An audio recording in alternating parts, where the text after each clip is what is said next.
పరిశుద్ధ గ్రంథం నుండి 12వ వచనం నుండి ప్రారంభం. అతడు ఎస్కోలు సహోదరులను ఆనేరు సహోదరుడైన మమ్రేయను అమోరీని ఏలోను వనములో కాపురం ఉండెను. వీరు అబ్రహాముతో నిబంధన చేసుకునేవారు. అబ్రాము తన తమ్ముడు చెరపట్టవలని విని తన ఇంట అలవలసబడిన 318 ఊరితో వెంటబెట్టుకొని ఆ రాజులను తరిమెను. ప్రార్థన చేసుకుంటాం. ప్రేమించిన మా తండ్రి, మీ నామాన్ని బట్టి మీకు స్తోత్రం చెల్లిస్తున్నా. రాకడి దినాలు, అంత్య దినాలు, అపాయకరమైన దినాలలో 7 నెలలు మీరు కాపాడి 8వ నెల బహుమానంగా ఇచ్చి సంఘంలోని ప్రతి కుటుంబాన్ని బట్టి మీకు స్తోత్రం. వారు వేసిన పంట పొలాలను, పాడి పశువులను దీవించండి. కన్నీటితో విత్తువాడు సంతోషముతో పనులు పోయినట్లుగా మీ కృపను దాయించి దేవా, ఈ విధంగా కలుసుకొని పెరవలపాలెం క్రైస్తవ కూడిక బృందం సంఘ సభ్యులను బట్టి ఇంతవరకు పాటల ద్వారా మహిమ పొందిన ఉదాహరణ బట్టి పిలుస్తున్నారు. మీ పక్షాన నిలబడిన వారు కొన్ని పేర్లు ఉన్నాయి. మొట్టమొదట ఇశ్రాయేలీలు, 2 హెబ్రీలు, 3 యూదులు, 4 క్రైస్తవులు. ఈ 4 గురించి మనము ధ్యానించుట చాలా అవసరము. అది మొట్టమొదట హెబ్రీయులను గురించి ధ్యానం చేసి, హెబ్రీయులు ప్రతి వచనములో మీకు హెబ్రీయులు అనే పదం ఉంటుంది. హెబ్రీయులు అనగా ఏమని అర్థము తెలుసా మీకు? దాటినవాడు అని అర్థం. హెబ్రీయుడు అనగా నదిని దాటినవాడు. యెహోషువ గ్రంథం 21వ అధ్యాయం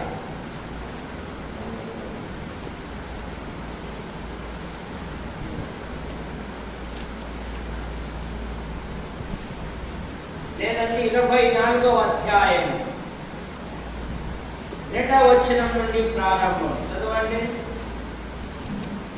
యెహోషువ జనులందరితో ఇట్లనెను, ఇశ్రాయేలు దేవుడైన యెహోవా సెలవిచ్చినదేమనగా, అనాది కాలము నుండి మీ పితరులు అనగా అబ్రహామునకును నాహోరునకును తండ్రి అయిన తెరహు కుటుంబీకులు నది యూఫ్రటీస్ నది అద్దరి నివసించి ఇతరు దేవతలను పూజించి,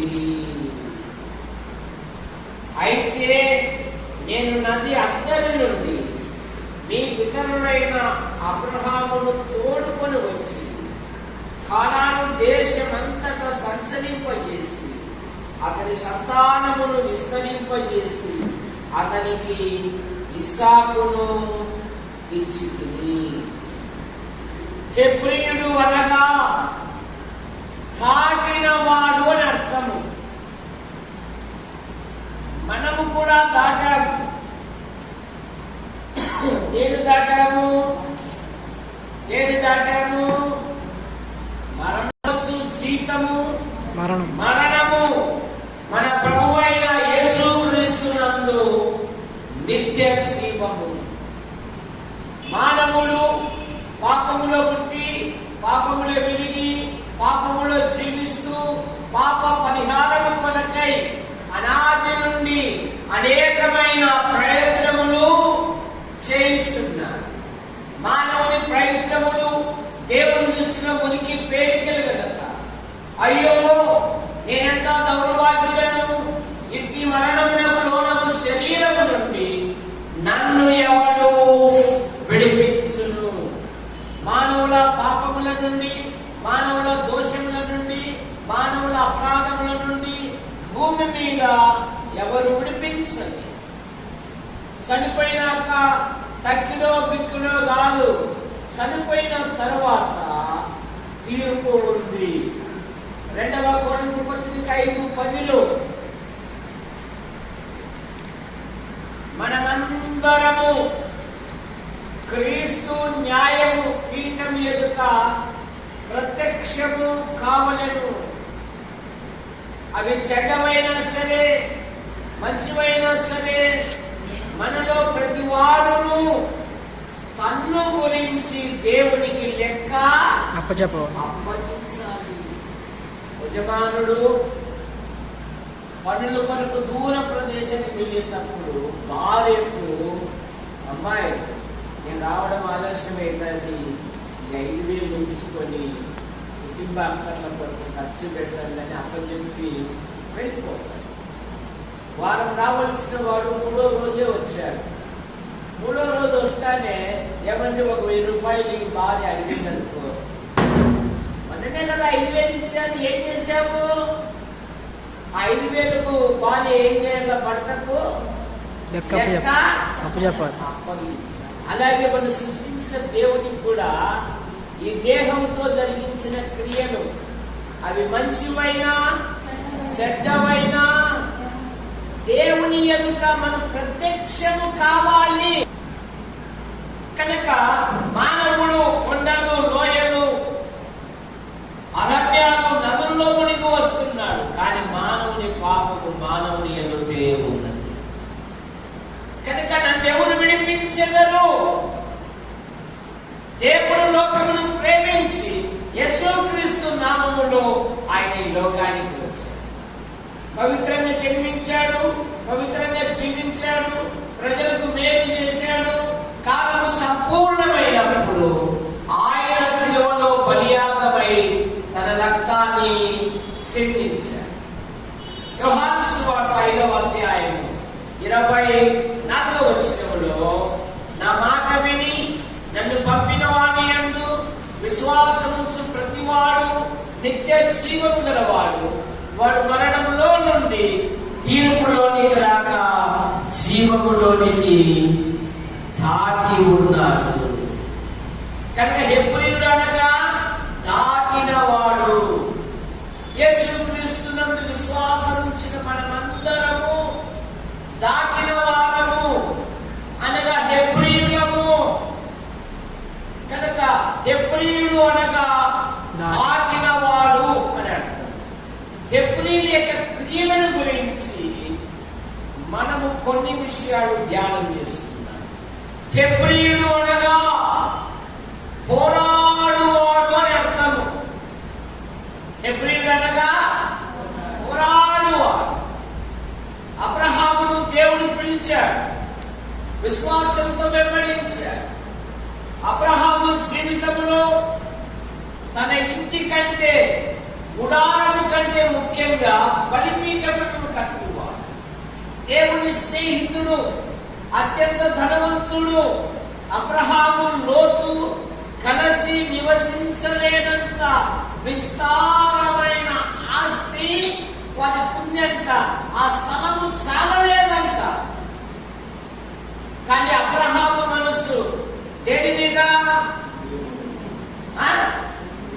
దేవుడు దేనికి శిల్పియు నిర్మాణకుడై ఉన్నాడు. పునాదులు గల పట్టణము కొరకు అబ్రహాము ఎదురు చూచుచూ ఉండేను. సంపద మీద లేదు, దేని మీద? పరలోక పట్టణం మీద తన దృష్టి. అబ్రహాముతో పాటు లోతు వెంబడించాడు. లోతు దేవుని పిలుపులో లేడు, కానీ మా అన్నయ్య ఏది చేసినా దేవుని పనిగా చేస్తాడు, అంత లేదు ఇదంతా వదిలిపెట్టి వస్తాడని ఆ లోతు అబ్రహాముతో పాటు లోతు కూడా వచ్చేసాడు. పిల్లలు మనం బడికి వెళ్ళేటప్పుడు ఐస్కాంతం తీసుకుని వెళ్ళేవాళ్ళు. అయస్కాంతం తీసుకుని వెళ్ళి దాన్ని ఏం చేస్తామంటే పిన్నీసులు దగ్గర రాకి ఇప్పుడు అయస్కాంతం ఉపయోగించి కూడా పిన్నీసులు ఉపయోగిస్తాం. అప్పుడు పిన్నీసులన్నీ ఏం చేసేటివి ఆకర్షించేటివి. కనుక అబ్రహాము విశ్వాసంతో వెంబడించాడు, లోతు కూడా వెంబడించాడు. అబ్రహాముతో పాటు లోతును దేవుడు ఆశీర్వదించాడు. కానీ ఏమండి, 4 పిల్లకాయలు ఉన్నారు కదా, మరి 4 రాళ్ళన్నా ఏది నిందేసుకోవడానికి కాదు, 4 రాళ్ళన్నా సంపాదించాలా కదా. ఎప్పుడు అబ్రాహ్మణ ఎప్పుడు మధ్యలో పనులేనా? ఏమైనా 4 రాళ్ళన్నా అని పేసి పెట్టుకున్నాడండి. ఆదికాండం 13వ అధ్యాయంలో లోతు కాపర్లకును అబ్రహాము కాపర్లకును కలహము పుట్టగా ఏం పుట్టిందంట? తెగులు పుట్టిందంట. ఏం పుట్టింది? కలహము పుట్టగా. అబ్రహాం అంటున్నాడు, మనము సహోదరులము, మనకు కలహము ఉండకూడదు. 11వ అధ్యాయం ఆదికాండం 5వ వచనం. కాబట్టి అబ్రహాముతో కూడా వెళ్ళిన గొర్రెలు గొడ్లు గుడారములు ఉండెను గనుక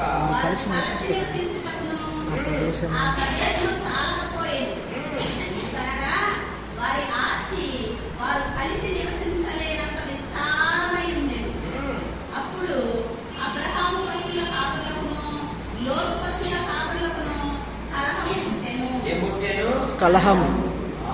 ఇది రాకూడదు విశ్వాసం జీవితాలు. విశ్వాసులు ఒకరి కంటే ఒకరు ఘనముగా ఎంచుకోవాలి. ఒకరినొకరు ప్రేమ కలిగి ఉండాలి. ఒకరినొకరు ప్రార్థన చేసుకోవాలి. ఒకరినొకరు కలిసి ఉండాలి.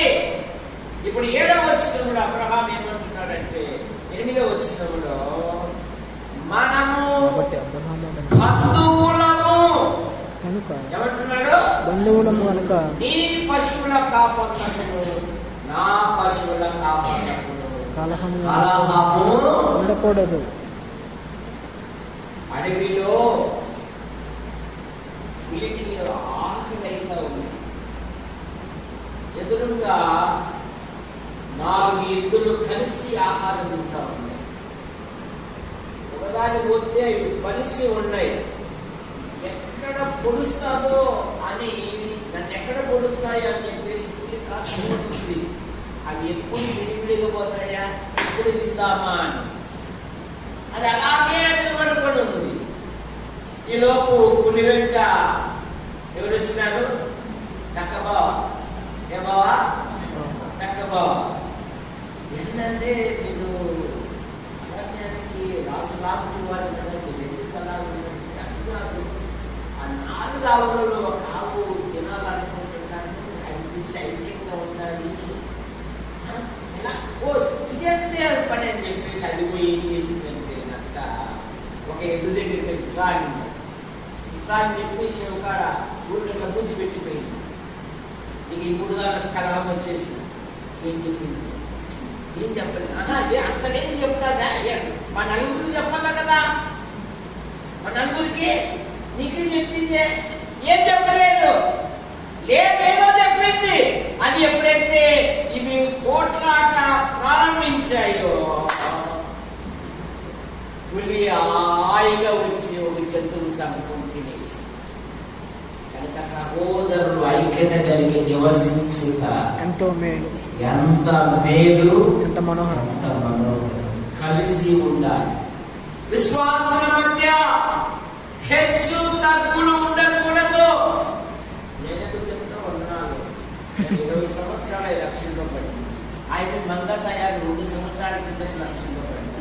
దానికి ఎందుకు చెప్తా? అది చెప్తే నేను ఏమొచ్చేస్తున్నాయి, ఇప్పుడు ఏమొచ్చేస్తున్నాయి? నర్వా జాగ్రత్త. ఎప్పుడైతే కలహాలు వస్తాయో పడిపోవడానికి కారణం అది. కనుక అబ్రహాం అంటున్నాడు, మనకు కలహం ఉండకూడదు.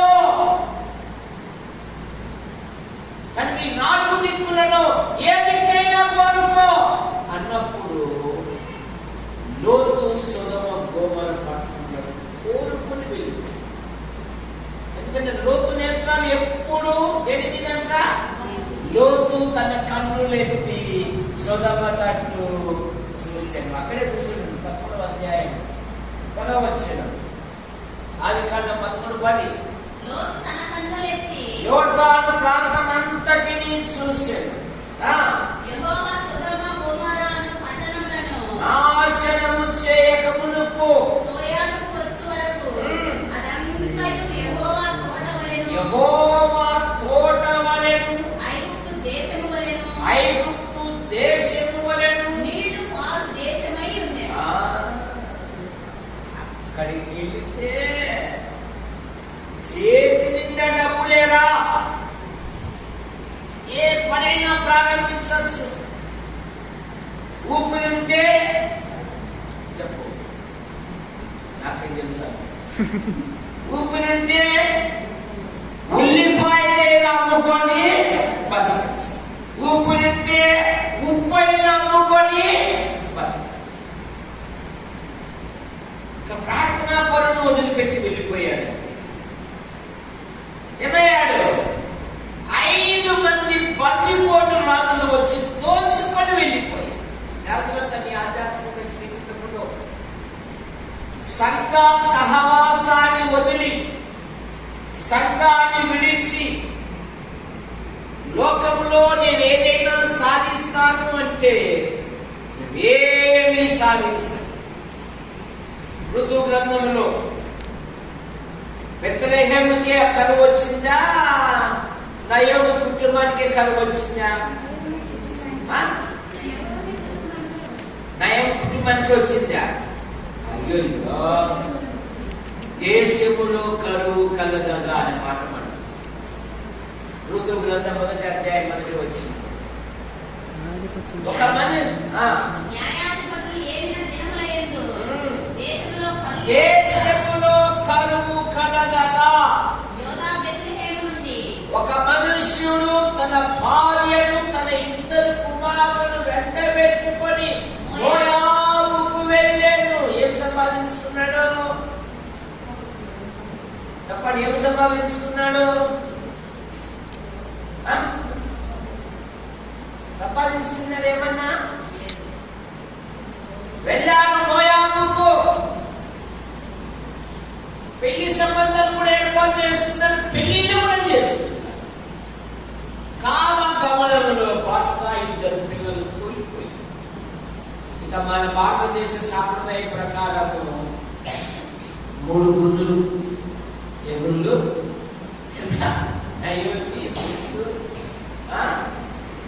గుండులండి.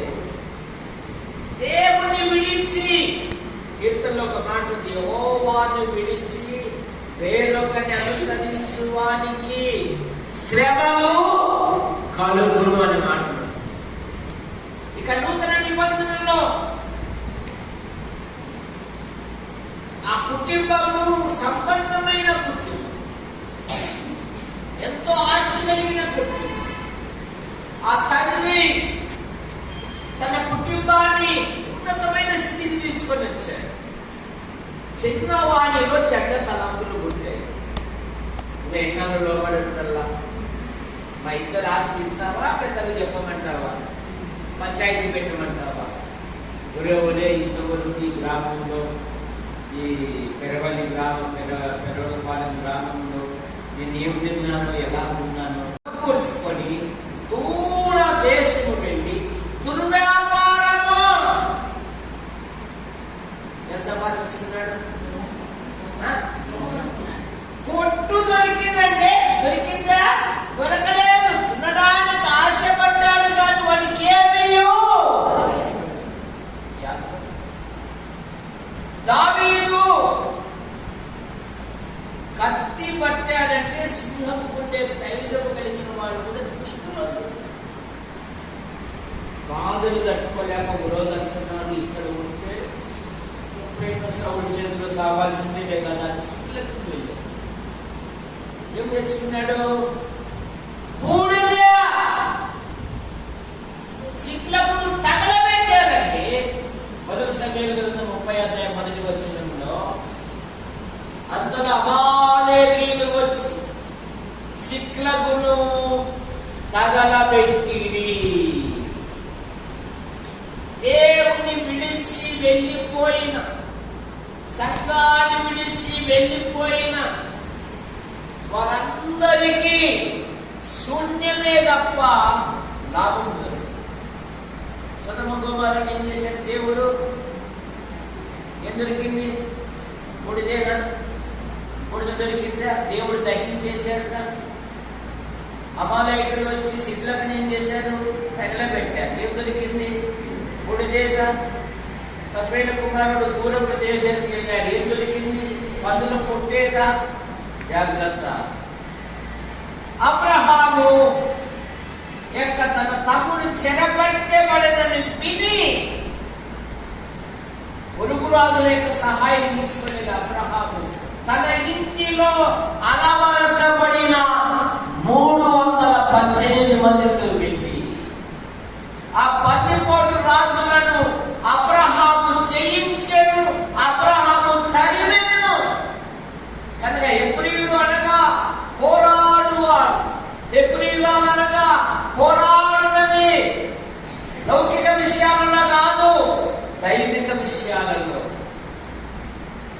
ఎపఫ్రాని గురించి ఏం చదువుతామంటే, మీలో ఒకడును క్రీస్తే దాసుని ఎపఫ్రాని పొందను చెబుతున్నాడు. ఇతడు మీరు సంపూర్ణులను, సంపూర్ణ ఆత్మ నిశ్చేత కలిగిన వారై నిలకడగా ఉండవలనని ఇతడు ఎల్లప్పుడూ మీ కొరకు తన ప్రార్థనలలో అంత లోక సాధన ఉంటుంది. సంసారం గుంటు వ్యాధి అవసరం లేవు, ప్రభుకు మాత్రమే చెప్పాలి. నిన్ను అర్థం చేసుకున్న వాళ్ళకి మాత్రమే చెప్పాలి, అందరికీ చెప్పకూడదు. అందరు చెప్తే రే మన పెరవలపల్లికి వచ్చి అయిపోయింది, నాయకు వచ్చి మళ్ళీ చెప్పే కదా అనుకోకుండా వాళ్ళ ఇంటికి పోయాక ఉల్లిపాయలు దేవుడు అంటే ఆ ఇంటి పరువు పోయినట్లా ఉన్నట్ట. అవసరం లేదు, ప్రభువుకు మాత్రమే చెప్పాలి.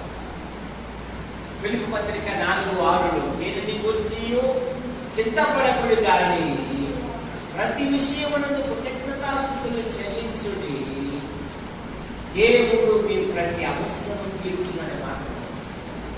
4:19 కాగా దేవుడు తన ఐశ్వర్యం చొప్పున క్రీస్తు యేసు మహిమలో మీ ప్రతి అవసరము. కనుక ఎబ్రీయులు అనగా మొదటి మాట పోరాడువాడు, పోరాడునది. తన భర్త దేవుని సన్నిధికి, మన పిల్లలను కూడా దేవుని సన్నిధికి నడిపించుకోవాలి. యోబు అత్యంత ధనవంతుడు కదా, తిరుపతి జన్మలో గొప్పవాడు, దేవుని యందు భయభక్తులు కలిగిన వాడు, చెడుతనం సిద్ధించిన వాడు, నీతిమంతుడు, న్యాయవంతుడు, యథార్థవంతుడు. తూర్పు దిక్కు చెరువులలో అతడే గొప్పవాడై ఉన్నాడు. కానీ మనస్సు దేని మీద? యోబు మనస్సు దేని మీద? పిల్లల మీద. తన పిల్లలు పాపము చేసి దేవుని కోపానికి, దేవుని శాపానికి, దైవోగ్రతకు ఎక్కడ గురి అవుతారని గొప్పవాడైన యోబు, ధనవంతుడైన యోబు, దేవుని యందు భయభక్తులు కలిగిన యోబు, చెడుతను విసర్జించిన యోబు, నీతివంతుడైన యోబు, యథార్థవంతుడైన యోబు అరుణోదయమే లేచి వారిని పవిత్రపరచుచూ వచ్చెను. యోబు నిత్యము అలాగూ. మన కుటుంబ సభ్యులు మార్చబడాలి అంటే అరుణోదయమే నీ ఇంటిలో ప్రార్థన. పాలు వెలుగుసక మునిపి, టీకి పొయ్యి వెలిగించక మునిపే దావీదు అన్నాడు, నన్ను వెలిగించు అన్నాడు. కనుక దేవా నా కుటుంబాన్ని వెలిగించు, నా కుటుంబంలో రక్షింపబడినట్లుగా నీ కృపను దయచేయి. ప్రభువులలో పాల్గొన్నట్టుగా సహాయం దయచేయండి. ఇదిగో అనేకులు ఈ స్థలంతో నింపబడినట్లుగా చూడండి. హెబ్రీయుడు ఒకటి పోరాడువాడు, రెండు హెబ్రీయుడు పాపము చేయడు జాగడు, తను భద్రం చేసుకుంటాడు. ఆదికాండం 39వ అధ్యాయము 17వ వచనం. 39:17 ఆదికాండం. అప్పుడు ఆమె తన భర్తతో ఈ మాటలు చొప్పున చెప్పెను. నీవు మన యుద్ధకు తెచ్చిన ఆ హెబ్రీయుడు నన్ను ఎగతాళి చేయును. యోసేపు తల్లి ప్రేమను బెత్లెహేము వెళ్తుండే రాహేలు బిడ్డగా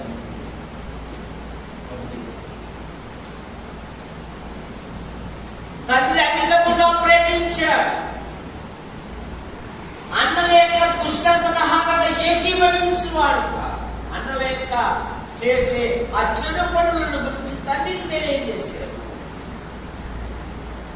తండ్రికి విధేయుడు. ఏనన్నా మీ అన్నగారు గొర్రెల మంద గారి పోయినారు, వాళ్ళు ఎలా ఉన్నారు కనుక్కున్నాం. సరేనండి కలా చెప్పాడు. ఆఖరి సూర్యచంద్రుడు నా తలకు నా యొక్క సొప్ప కట్టకు కుట్టుతానంటే ఏరా మేము నీకు ముఖ్యంత వాళ్ళమ్మా, నీకు ఎట్లట్టుందని కళను బట్టి ఏం పెట్టాడు?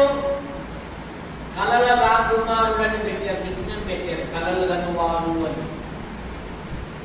అశ్వినితో అమ్మేశారు. కానీ ఆదికాండం 39వ అధ్యాయంలో ఏముందండి? యెహోవా యోసేపునకు తోడై ఉంది. యెహోవా యోసేపును బట్టి ఆ ఐగుప్తునింటిని ఆశీర్వదించాడు. యెహోవా ఆశీర్వాదం ఇంటిలోనేమి పొలంలోనేమి తన కలిగిన దానంతటి మీద ఉంటే కన్నేసింది యజమానురాలు. 39వ అధ్యాయం చదువుకోండి, ఖాళీగా ఉన్నట్టు.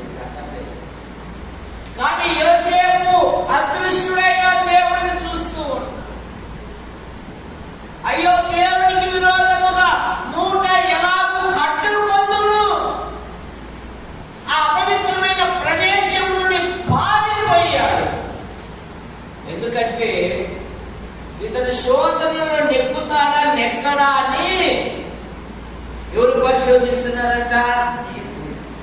100వ కీర్తనలో ఉంది, అతడు చెప్పిన సంగతి నెరవేరు వరకు యెహోవా వాక్కు అతనిని పరిశోధించుచుండెను. కనుక యోసేపు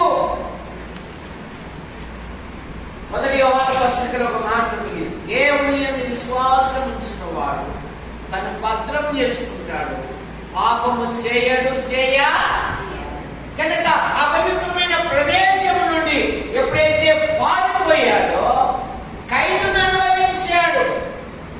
కానీ ఎక్కడ ఖైదు అనుభవించాడో, ఎక్కడ నిందించబడ్డాడో, ఎక్కడ అవమానించబడ్డాడో అదే స్థలంలోనే యోసేపును ఎక్కడ కూర్చోబెట్టాడు?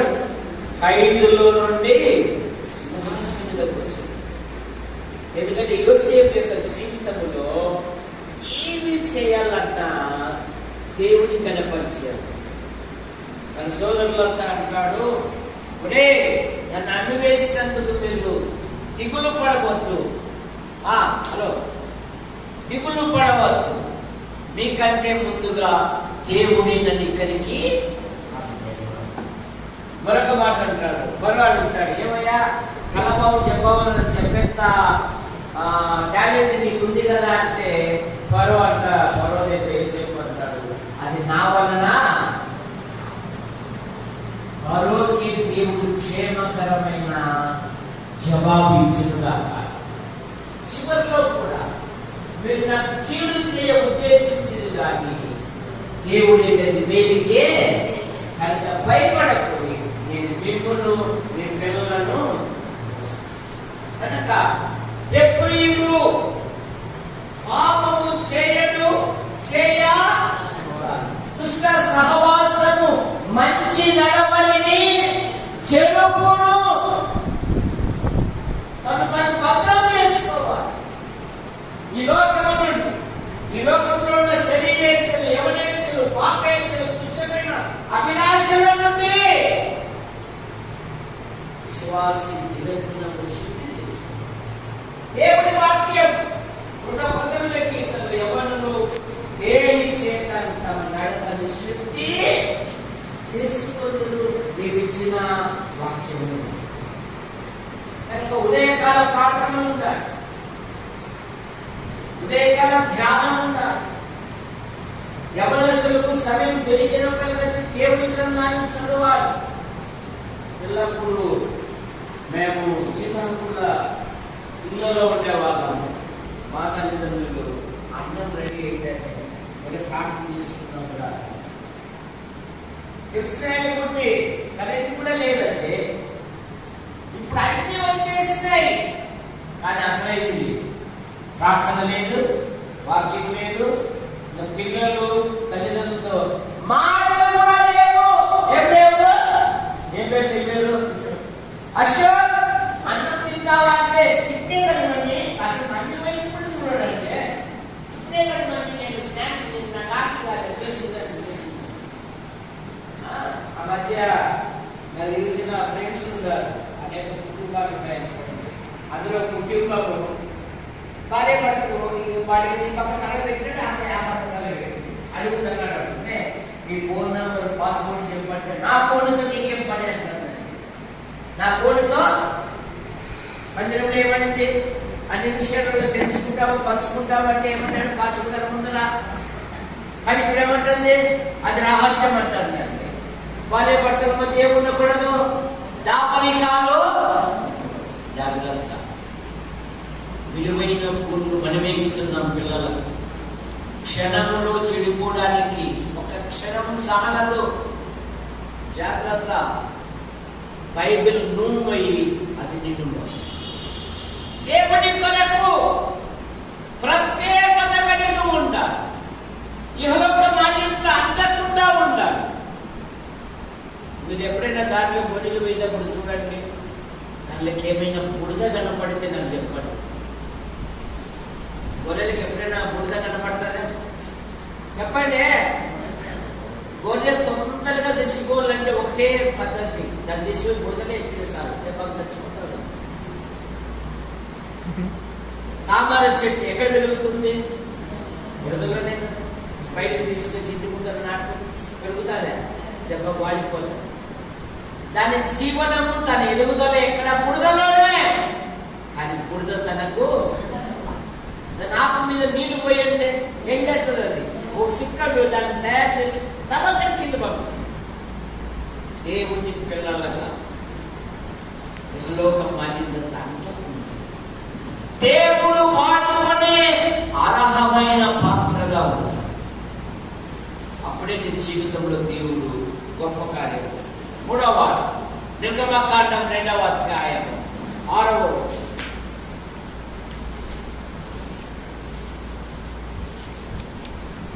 నిర్గమకాండం 2వ అధ్యాయం 6వ వచనం.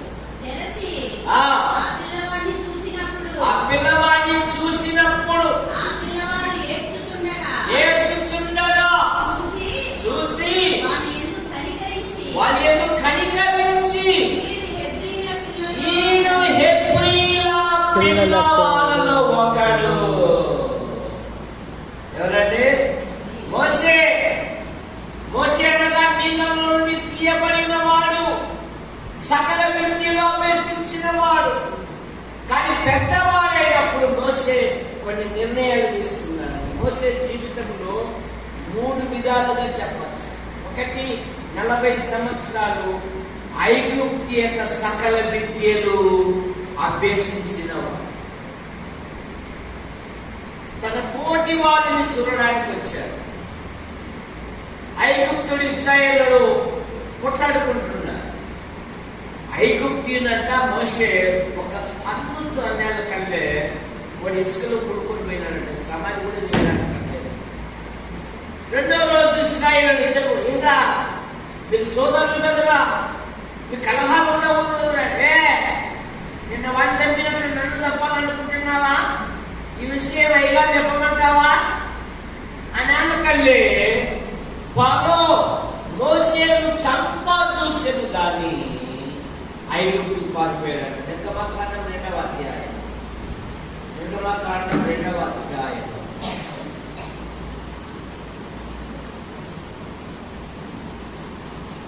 15వ వచనం. ఫరో ఆ సంగతిని మోషేను సంపాదించెను గాని మోషే ఫరో ఎదుట నుండి పారిపోయి చాలు. మోషే సకల విద్యలు అభ్యసించాడు. తన బలముతో ఏదైనా చేయాలి అనుకున్నాడు కానీ తన విద్య పడింది. ఇప్పుడు విద్యను కోరేపు నడిపించాడు. ఏం అప్పగించాడు? మోషేకి విద్యను ఏం అప్పగించాడు? గొర్రెల మందు అప్పగించాడు. 80 సంవత్సరాలు సాత్వికం అనే మాట నేర్చుకోవడానికి ఎన్ని సంవత్సరాలు పట్టింది? మనకు 2 సంవత్సరాలు. అసలు 1 సంవత్సరం ఖచ్చితంగా వస్తే 2వ సంవత్సరము. ఇప్పుడు సహోదరుడు గంప దేవదానం గారు మన మధ్యలో ఉన్నారు. వారు వాక్యం చెప్తారంటే అప్పుడు సహోదరులాగా మీ అందరికీ వదలరు. 1 సంవత్సరం అంటే ఎప్పుడు నేర్చుకుంటాడు? ఆధ్యాత్మిక విషయాలు నేర్చుకోవడానికి ఇష్టపడాలి. అందుకని ఇశ్రాయేలు పాపం చేసినప్పుడల్లా మోషే ఏమనేవాడు? ఈ పాపము వారి మీద పాపం నా మీద. ఒకసారి పంపరాపరిచాడు మోషే దేవుడు. మోషే వీళ్ళందరినీ చంపేస్తాను, నీ వంశాన్ని వృద్ధి చేస్తానంటే శ్రీమ గ్రంథంలో నాకు మీరు విడిపోయే గాలి వారిని. తర్వాత 40 సంవత్సరాలు నాయకునిగా మోషే హెబ్రీయుడు. మోషే తల్లి బైబిల్ గురించి తల్లిదండ్రుల గురించి 3 మాటలు చెప్పారు. ఒకటి, తల్లిదండ్రులు తమ పిల్లలను హీరోలుగా చేయగలరు అంట. సినిమా హీరోలు కాదు, ఏలేవాడుగా చేయగలరు అంట. రెండవది, నీరోగా చేయగలరు అంట. నీరు అంటే అబద్ధం. రోమపట్నం తగలబెట్టి నీరో ఈ తగలబెట్టడానికి కారణం ఏంటంటే క్రైస్తవులని ఇతరుల మీద నిందలు ఉంటాడు. ఆఖరికి జీరోగా చేయగలరు. అమ్మ అసలు రంగు తక్కువ ఉంటాయి, 10 వరకు పడుతుంది, బయటకు రావాలి, బయటకు రావాలి, ఎందుకంటే రంగు తక్కువ, రేపు వచ్చి ఆ కూర్చోడు కాబట్టి. కానీ మోసే తల్లిదండ్రులు తమ పిల్లలను హీరోలుగా చేశారు.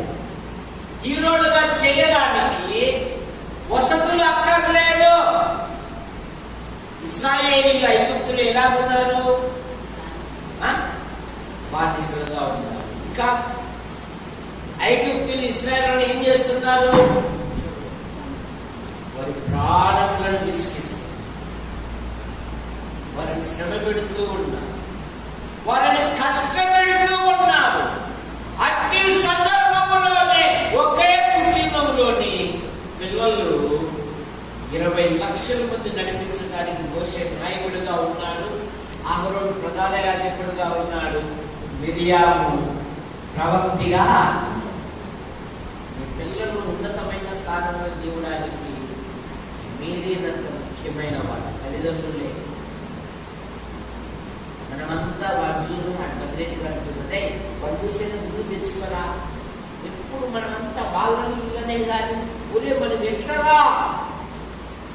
మా నాన్న తాగుడు, మా నాన్న తాగాడంటే ఆ రోజు వస్తే ఆ కాలంలో కుండల్లోనే ఆహారం, పప్పు, ఇల్లు, అన్నం, కుండల్లోనే నీళ్ళు తాగాడంటే ఇసులు పడేస్తాడు. బయటికి బజార్ కంటి పగిలిపోతాయి, ఆకలితో పండుకోవాల్సిందే. కానీ ఒక మాట చెప్పేవాడు, ఒరే మనం ఎలా ఉండేది సమాధించుకుంటుందా, ఆకలితో ఉన్నా, ఇంత ఉద్యమం ఉన్నా, ఉప్పు ఉల్లిపాయలు తిని సమాజంలో గంభీరంగా ఉండగలరా అనేవాడంటే. సమాజంలో ఎలా ఉండదంట, ఇంట్లో ఎలా ఉన్నా కానీ సమాజానికి చిక్కదు.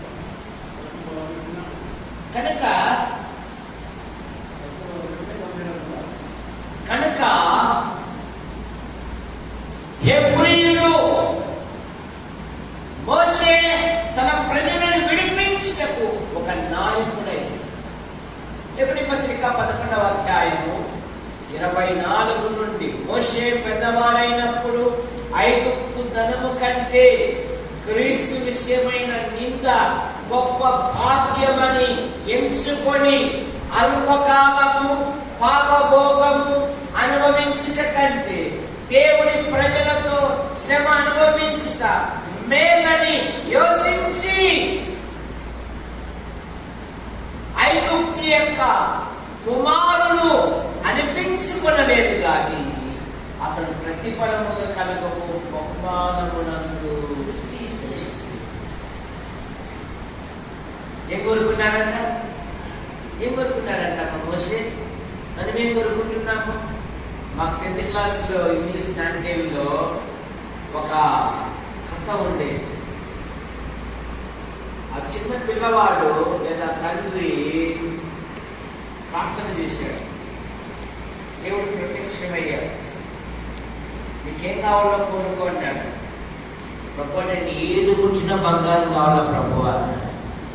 చేశాను వచ్చాడు, తాటాకుల కొమ్మ పుట్టుకున్నాడు, బంగారం అయిపోయింది.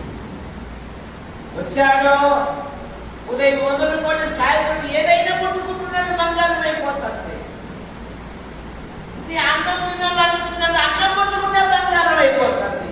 నీళ్ళు కావాలంటే నీళ్ళు కూడా బంగారం అయిపోతుంది. ఆఖరి పిల్లలు స్కూల్ నుండి వస్తున్నారు, వైదాస్ కథ అయింది. పిల్లలు కూడా బంగారం ఎప్పుడు ప్రభా వద్దు ప్రభా ఇది ముందు నష్టపోవడం నాకు మామూలే సాధారణత అయితే ప్రభు అంటే పో అంటాడు. దేవుడు ప్రత్యక్షమే కోరుకుంటామని ఏం కోరుకుంటాము? ప్రభువా ఇంకా ఏమో 3 అంకణాలు ముక్క కట్టింది, డాబా వేసింది, నేను 6 అంకణాలు డాబా వేయాలా? ఆ డాబా పైన బట్టలు ఆవేసేటప్పుడు అది నా ఇంటికి వచ్చి ఉప్పడగల ప్రభువా, నేను లేదనేటప్పుడు నా కష తీయదు ప్రభువా. మన కోరికలన్నీ ఇట్లా. కానీ మోషే పెద్దవాడి ఐగుప్తు ధనము కంటే, ఐగుప్తు ధనము అంటే ప్రపంచాన్ని సంపాదించినంత ఆదినాలను. ఇప్పుడు ప్రపంచాన్ని శాసించేది ఏంటి? డాలర్. ప్రపంచ పోలీస్ ఎవరు? Joe Biden. ప్రపంచ పెద్దన్న. ఆయన లేచి ఏ దేశమే అనంటే సైలెంట్ అయిపోవాల్సింది. ఐగుప్తు ధనము కంటే క్రీస్తు విషయమైన నింద గొప్ప భాగ్యం. అల్పకాలము పాపభోగము అనుభవించుట కంటే దేవుని ప్రజలతో శ్రమ పొందుట మేలు. మనకి ఏ కష్టం లేదక్క, ఏ బాధ లేదక్క, అంతా హ్యాపీ జీవితం అక్క అంటే అర్థంలో నిత్యం కడకగాడిపోతుంది.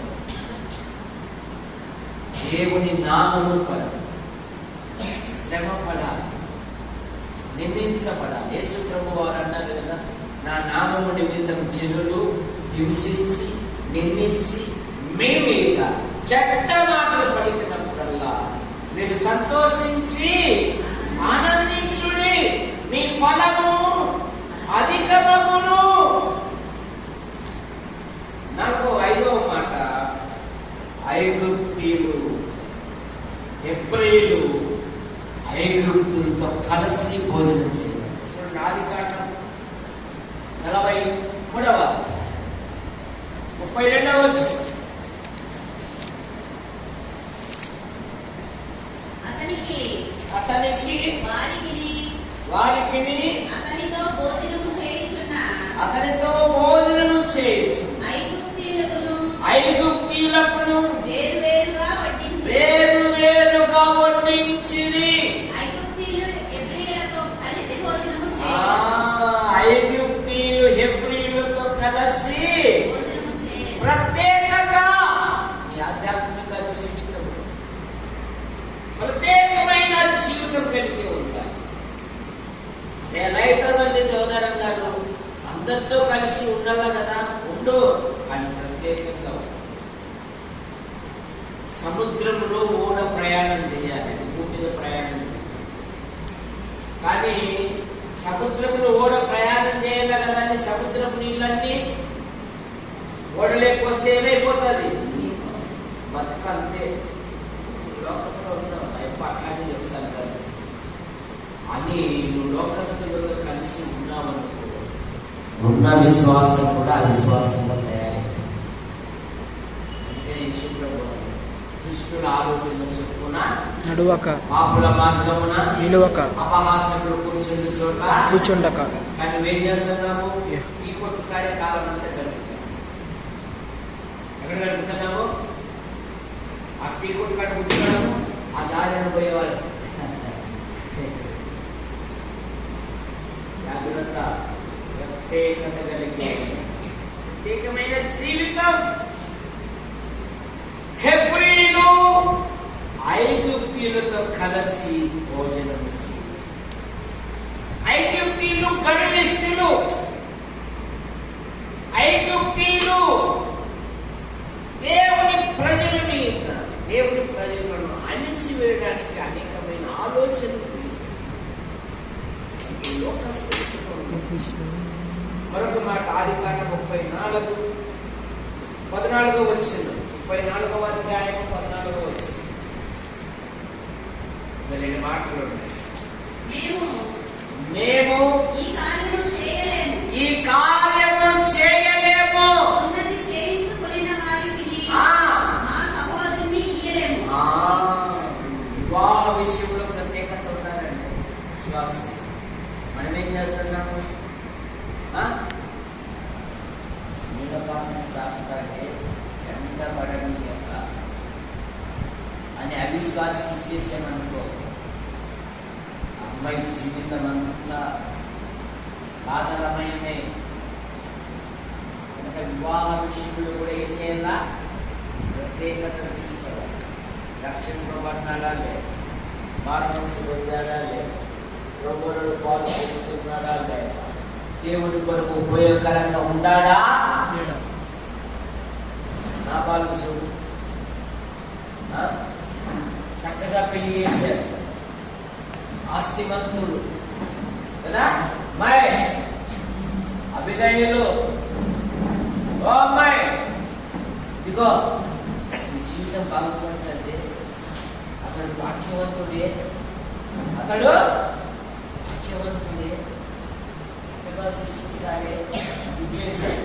కానీ గుణాలు ఎట్లున్నాయి? మోటువాడు, కనుక ఎవరిని మాటలాడా, తన మాటే నెగ్గాలి. కనుక వివాహ విషయాలలో ఏం కలిగి ఉండాలా? ప్రత్యేకత కలిగి ఉండాలి. మేము రక్షింపబడిన ప్రారంభ దినాలలో ఒక అబ్బాయి రైల్వే ఉద్యోగస్తుడని రక్షింపబడిన విశ్వాసం తెలియజేసేసి, ఇక వారి ఇంటికి వెళ్ళేటప్పుడే ప్రారంభమైనాయి. టకాయి కొట్టాలా అంటున్నారు. ఈ పాత్ర బయలుదే ఆనందే మొదలైనాయి. ఇక ఒళ్ళంతా సిగరెట్తో కలిసేవాడు. నేను సంపాదించే జీవితం బతికేదాన్ని మీదే ఉంటుంది అని ఆయన ప్రార్థన చేసి 24 సంవత్సరాలకు ఆమె 2 కుమార్తె కుటుంబమంతా రక్షింపబడిందని. కుటుంబమంతా అది ఇక్కడైతే కనుక వివాహ విషయాలలో కూడా మనం ఏం చేయాలా? ప్రత్యేకమైన శ్రద్ధ తీసుకోవాల. అంతేగాని సంపన్నుడు అని ఇచ్చామనుకో, అమ్మాయి జీవితాన్ని మన వేదనలకు పంపించినాం. కనుక దీన సోదరులు అంటున్నారు, సున్నతి పొందని మీకు మా యొక్క అమ్మాయిని. తర్వాత ఆరవ మాట ఎస్తేరు గ్రంథం 3వ అధ్యాయం 4వ వచనం. ఎస్తేరు గ్రంథం 3వ అధ్యాయం 4వ వచనం.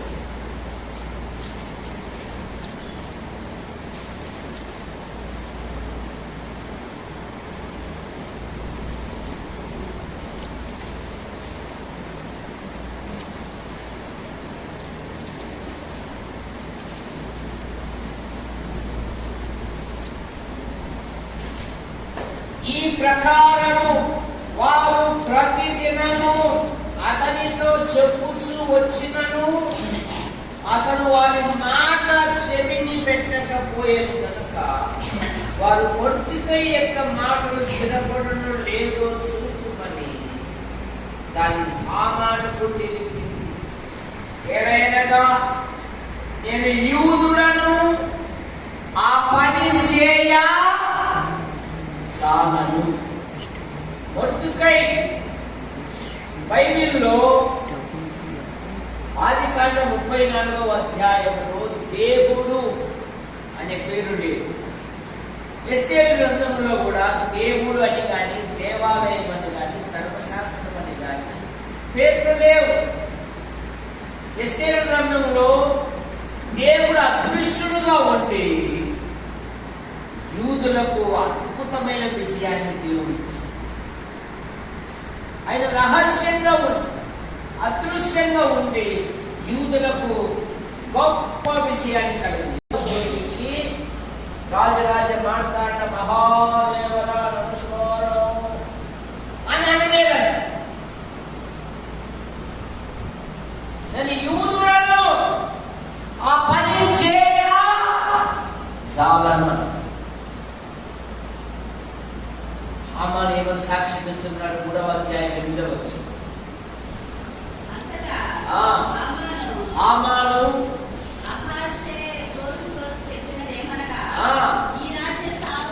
నీ రాజ్య సంస్థానములన్నిటిలో ఉండు జనులలో ఒక జాతి వారు చెదరి ఉన్నారు. వారి విధులు సకల జనుల విధులకు ఎలా ఉండాలంట? అది కొబ్బరిపాఠం అంటే మనం ప్రార్థన అన్నారు. కొబ్బరిపాఠం అంటే వాళ్ళు తలుపు పెట్టేటప్పుడు కొబ్బరిపాఠం మనమంట అయ్యే ప్రార్థన చేస్తున్నారు. అంటారు అది అదే ఇది. ఆ టీవీలో ఒక ఆయన ఉంటాడు, మంచి రకాలు చిన్నోడు, కానీ ప్రతి విషయాన్ని పిలుస్తాడు. మమ్మ అచ్చిందిగా ప్రార్థన చేస్తుంటా అన్నాడు. హైదరాబాద్లో పోయినా ఇప్పటికే బస్సులు టెంపుల్ అయ్యి ఆగబెట్టి రన్నిందా ఇట్లా చెప్పారు. ఏ వీధిలో ఉన్నాను మన ఫ్రెండ్స్గా ప్రార్థన కోరుకుంటే కొబ్బరిపోవటమైనా కోరుకో, లేదా బైబిల్ అయినా కోరుకో. రెండు కావాలా, రెండు తత్వం అంటే నేను రాను. మళ్ళీ భోజనాన్ని పిలిచి వస్తా, కానీ నేను పిలిచి ప్రార్థన చేయమంటే రాత్రి ఏముంటుందో అని ముఖం ముందరే చెప్పేసి ద్వంద్వ వైఖరి విశ్వాసకు ఉండకూడదు. నేను యూదులను ఆ పని చేయ ఉరికబ్బానికి ఎక్కించడానికి హామాను అనేకమైన ప్రయత్నాలు చేశాడు. కానీ ఉరికంబమును ఎక్కేవాడు నిష్ట కలిగి ఉన్నాడు. ఉరికంబమును ఎక్కవలసిన వాడు దేవుడు ఏం చేశాడు? ఊరేగించాడండి. దేవుడు ఏం చేశాడు? ఊరేగించాడు. తన పిల్లలను ఆయన హెచ్చించు దేవుడు. ఆయన నమ్మకంగా ఉండండి. ఖాళీ ఉరికంబము ఎక్కవలసిన వాడు ఆ రాత్రి దేవుడు రాజుకు నిద్ర పట్టని లేదండి. ఏం పట్టలేదంట? 6వ అధ్యాయం 1 వచ్చినప్పుడు ఎస్తేరు గ్రంథం ప్రసంగిలో ఒక మాట ఉంది, ఆయన సెలవు లేక భోజనం చేసి సంతోషించుట ఎవరికి? మొర్దెకై రాజును చంపడానికి 2 ప్రయత్నాలు చేశాడు. దాన్ని వ్యక్తం చేశాడు మొర్దెకై. ఆ యొక్క పన్నాగాన్ని నిర్వీర్యం చేసేసాడు. అది డైరీలో రాయబడింది, కానీ రాజుగారికి తెలియదు. ఎప్పుడీ పత్రిక 6:10 ఒక మాట ఉంది, మీరు చేసిన కార్యము మీరు పరిస్థితులకు ఉపచారం చేయించు తన నామం బట్టి చూపిన ప్రేమను మరచినకు దేవుడు న్యాయస్థుడు కాదు. ఒక రాజును హత్య నుండి దేవుడు రక్షించాడు. అది డైరీలో రాయబడింది కానీ అది కాదు రాజు. కానీ దేవుడు అనుకుంటాడా?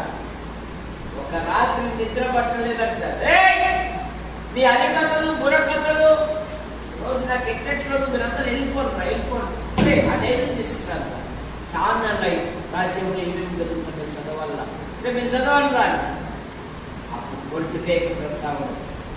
ఏరా రాజుని రక్షిస్తే మీరేమైనా బహుమానం కాదు రాజా, ఏమీ లేదు అని. ఎప్పుడు తెల్లారునా ఉన్నారండి రాజుగారు. హామాను వచ్చాడు, రాజును గణపరుచు వాడికి ఏ విధంగా చేయాలి అంటున్నాడు.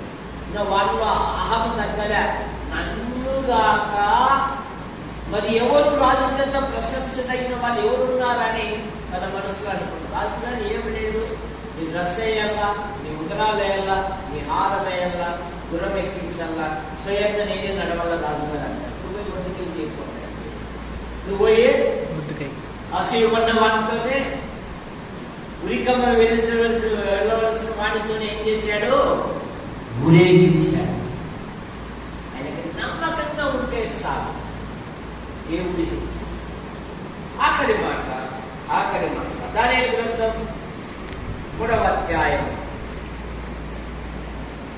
18వ వచనం. 3:18.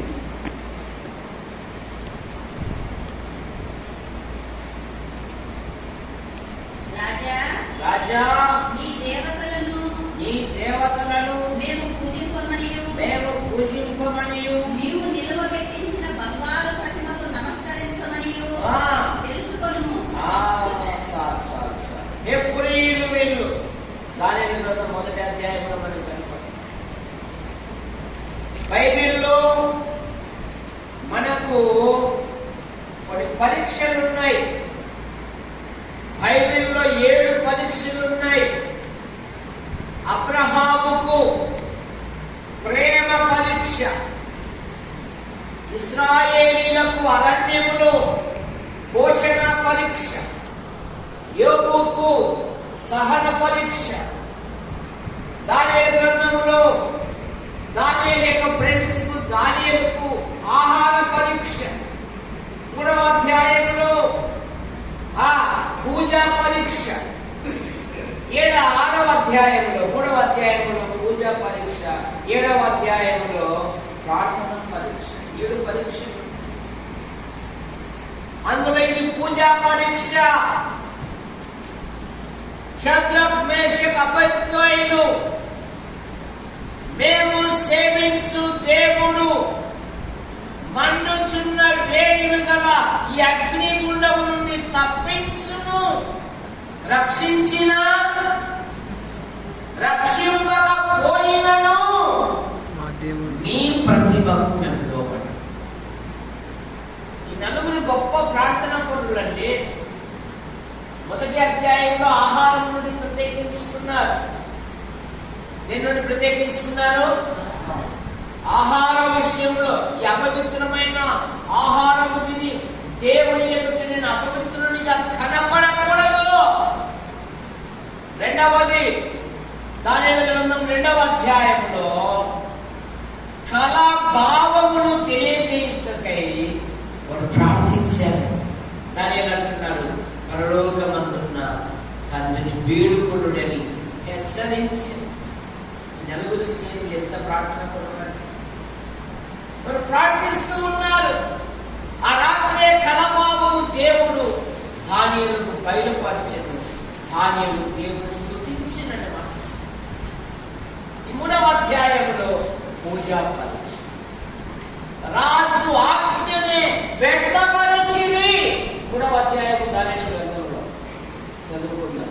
అయిపోయింది చివరి మాట.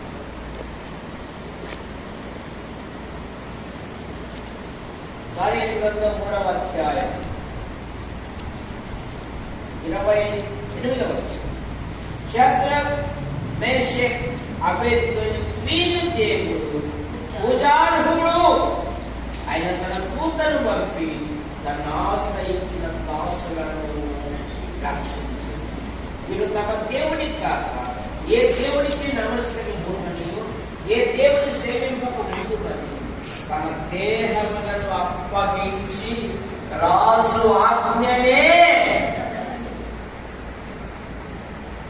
నా దేవుడు, మేము విశ్వసించు దేవుడు, ఏ దేవుడి కొరకైతే విశ్వాసంతో మేము జీవిస్తున్నామో మా దేవుడు రక్షించకపోయినా పాస్ అయితే ప్రార్థన మన్నించుకోండి, పెళ్లి కుదిరితే ప్రార్థన మన్నించుకోండి.